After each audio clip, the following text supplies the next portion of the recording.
Halo pemirsa, jumpa lagi di channel Kalagondang 76. Masih tetap dalam pembahasan alur film Angling Dharma yang kini telah memasuki episode ke-22. Awal kisah dimulai dengan sekembalinya Paronwaja di Gunung Kencana. Ketika di episode sebelumnya ia menolak ajakan teman-temannya di Pakuan Gondorukem untuk menjadi pendekar bayaran Giriwara. Di pagi itu Paronwaja mengobrol dengan Padmasari anaknya, dan di saat itu Padmasari bercerita tentang pria mitra yang kini telah menjadi suaminya. Bahwa akhir-akhir ini sikap pria mitra menunjukkan gelagat aneh pada dirinya karena lebih sering dia melamun dan suka menyendiri. Lalu Paronwaja pun menyuruh Padmasari untuk langsung menanyakan ke pria mitra agar bisa terang-terangan dan terbuka sebagai suami istri. Apakah ada sesuatu yang disembunyikan dan dipendam dalam diri pria mitra tersebut? Saya sering memergoki dia duduk melamun.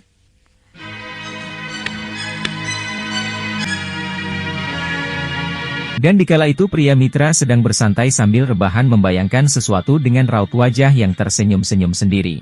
Ternyata ia sedang membayangkan gurunya Nila Saroya. Bagaimana tidak, pria mitra di waktu itu pernah menikmati kemontokan tubuh serta menggenjot apem legit milik Nila Saroya dan ia pun ingin mengulanginya lagi.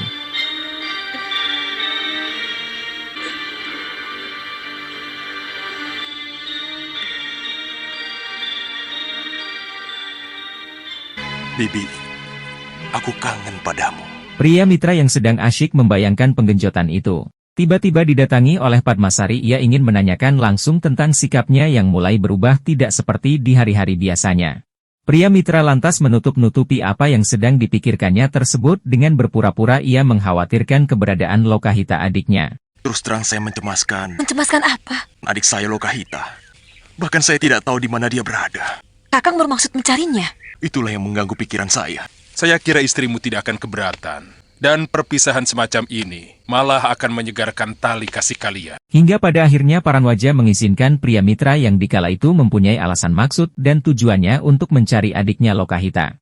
Sementara itu Padmasari yang akan ditinggal pergi suaminya itu terlihat teramat sangat sedih. Lalu pria mitra pun berpamitan dan langsung meluncur ke perguruan Halimun Petak. Sesampainya di sana yang ia cari bukanlah Lokahita melainkan keberadaan Saroya, karena sudah jelas sebelumnya bahwa pria mitra sangat merindukan apem legit Nila Saroya. Saya mau bertemu dengan Nyai Nila Saroya. Maha Guru kami sangat bermusuhan dengan siapapun yang ada hubungannya dengan Nila Saroya.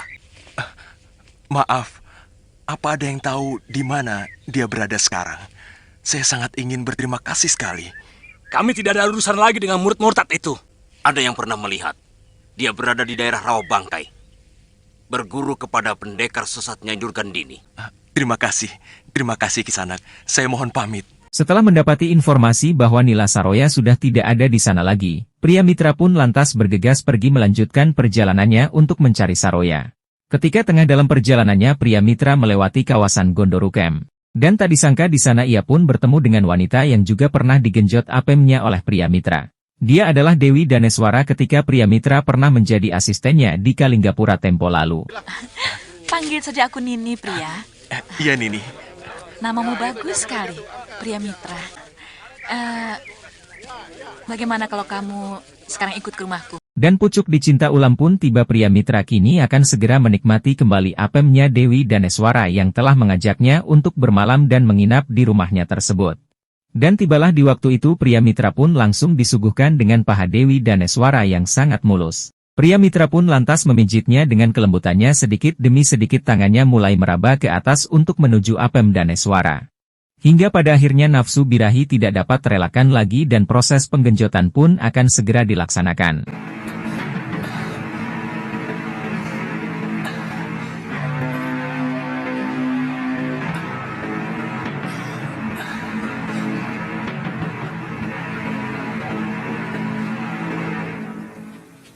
Setelah mereka bersenggama sehari semalam bersama, Dewi Daneswara setelahnya mengantarkan pria mitra ke Pakuan Gondorukem untuk menemui gurunya.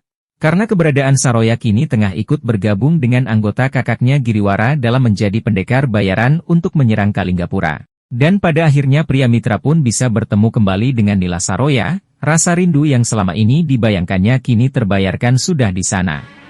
Nyai tentu masih ingat pada saya. Nyai pernah menyelamatkan saya waktu di hutan perburuan. Iya. Kakang, saya mengantarkan muridnya Nila Saroya. Silakan. Guru, Pria mitra yang terus menatapi wajah Nila Saroya tidak sabar lagi ingin kembali menikmati apem milik Saroya. Kemudian mereka pun saling berpelukan dengan sangat mesra terlihat seperti sepasang kekasih yang telah lama terpisahkan. Nila Saroya pun juga sangat kangen sekali dengan rudal pria mitra yang pernah menusuk apemnya. Dikala mereka yang sedang asyik berpelukan di sana, sontak sempat membuat bingung para anggota Giriwara melihat tingkah laku mereka. guru. Saya mencari guru kemana-mana. Padepokan kita sudah dikuasai orang lain, guru. Lantas hal itu juga membuat kemarahan pada diri Dewi Daneswara karena menyaksikan mereka yang sedang bermesraan. Dewi Daneswara pun sangat cemburu berat melihat kelakuan pria mitra di depan matanya mereka berpelukan dengan seenaknya saja. Dewi Daneswara dikala itu merasa dipermainkan dan dipermalukan di Gondorukem hingga menciptakan dendam pada dirinya untuk membalaskan rasa sakit hatinya terhadap kelakuan pria mitra tersebut. Lalu ia pun segera pergi dari sana dengan penuh rasa kekesalannya. Sebagai pendekar, saya memang harus melindungi keselamatan orang yang saya hormati. Dia muridku. Dia lebih berkewajiban untuk menurut perintahku daripada siapapun. Tapi...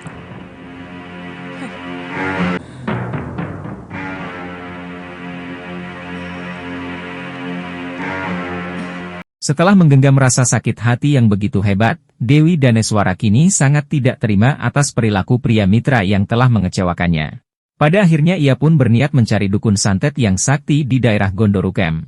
Dengan penuh kemarahannya ia pun akan segera menyantet pria mitra. Cari dukun sakti, Tirus. Laki-laki itu harus mati secara perlahan-lahan. Cepat, ayo. Ya.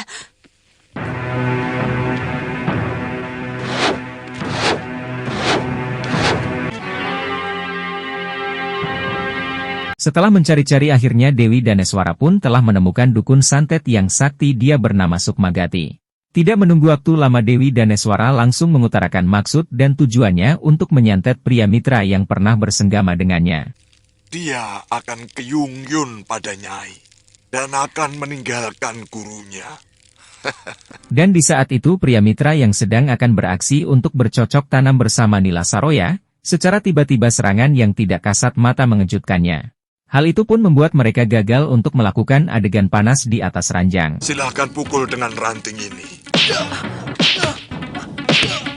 Pria, kenapa kamu? Pria,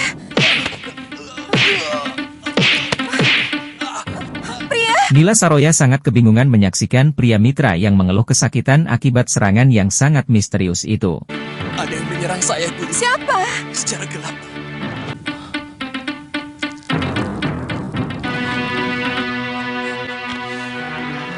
Bagaimana, Nyai? Ini pasti perbuatan dukun teluh. Kemudian kejadian itu dipastikan oleh Durgandini bahwa dukun santetlah yang telah melakukan serangan secara gaib itu.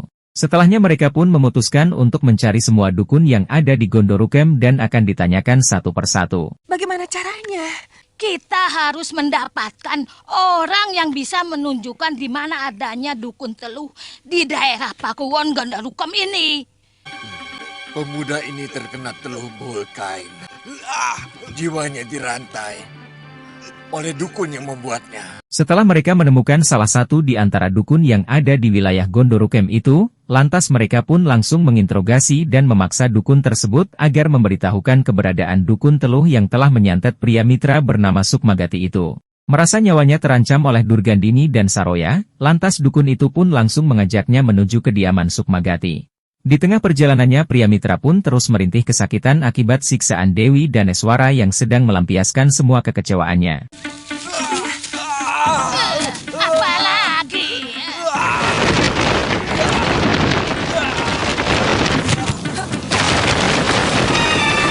Pria, pria, pria.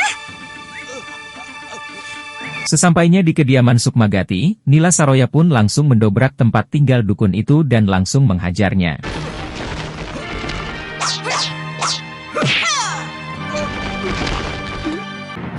Siapa kamu? Hentikan kepada muridku Sukmagati.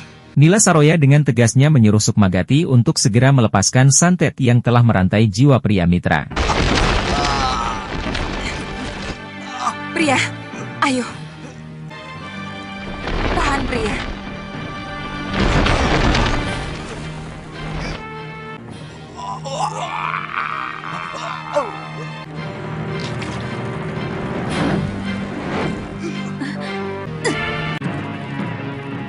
murid Nyai sudah terbebas dari Teluh.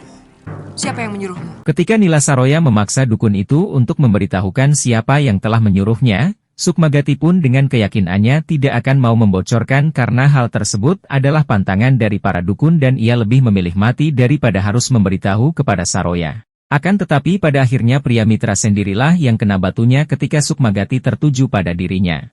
Sontak Nila Saroya pun langsung terkejut mendengar pengakuan pria mitra yang pernah menggenjot apem milik Daneswara tersebut. Dia mencintai murid Nyai. Dia merasa dikecewakan karena tiba-tiba ditinggal begitu saja. Kurang ajar. Siapa? Siapa? Nyai Daneswara. Daneswara. Hal itu pun seketika langsung membuat sakit hati pada diri Nila Saroya, mengingat dengan sepenuh jiwa raganya Saroya melindungi pria mitra. Bisa-bisanya ia malah menikmati apem legit milik Daneswara padahal Nila Saroya sudah memberikan sepenuhnya apem besar miliknya untuk pria mitra. Ampun guru. Pria mitra pun dengan segala penyesalannya terus memohon kepada gurunya agar mau memaafkan semua kelakuannya. Di samping Nila Saroya meneteskan air matanya, pria mitra pun terus meyakinkan gurunya bahwa kerlingan mata Daneswaralah yang telah menjerumuskannya. Mata Daneswara benar-benar membangkitkan saya. Saya terlena dalam rayuannya, guru. Dan kau menikmatinya kan? Saya benar-benar tersihir, guru. Daripada saya berpisah dengan guru lagi, lebih baik bunuh saya.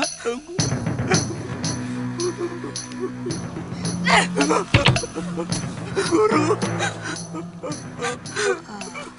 Bagaimana? Guru, jangan tinggalkan aku, guru. Ternyata adik Giriwara yang melakukannya. Oh, apa urusannya kalau memang dia itu adiknya si Giriwara? Hah? Hajar dia kalau kamu ingin membalasnya. Ingat, urusan kita hanya dengan si Giriwara. Dan dalam urusan Kalinggapura.